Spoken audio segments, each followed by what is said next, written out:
L'idée, c'est de prendre contact avec les collectivités et de voir avec elles, qu'est-ce qu'il est possible de mettre en place autour d'un projet, autour d'une animation, ponctuelle ou récurrente et d'investir des lieux, donc qui peuvent être, des salles polyvalentes, mais aussi des écoles, des maisons de retraite, des maisons de personnes, en situation de handicap, voilà. C'est-à-dire que le jeu effectivement s'adresse, plus classiquement aux enfants, mais tous les publics peuvent être touchés et tous les publics peuvent, gagner quelque chose à jouer, ressortir, grandis d'une expérience de jeu et on joue à tout âge et donc j'ai à peu près 200 jeux de société et une vingtaine de jeux surdimensionnés en bois.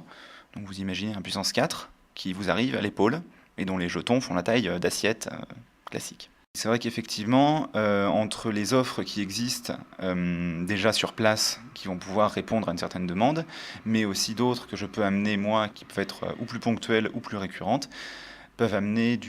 quelque chose de nouveau, même si les enfants ont déjà joué à des jeux de société, ils n'ont pas forcément eu 200 d'un coup sous la main, ni des jeux qui sont plus grands que leur taille. Le jeu permet un attrait assez important, une vocation assez fédératrice, et c'est vrai qu'après, le jeu peut être aussi un prétexte, dans le sens où on peut tout à fait attirer des gens par le jeu, et une fois qu'on a les gens sur place, eh bien, il est beaucoup plus facile de discuter, de présenter autre chose par cela. Et après, on peut également tout à fait mettre en place des thématiques. Ça peut être des thématiques autour de prévention, autour du langage, autour des thématiques spécifiques à mettre en place avec les collectivités.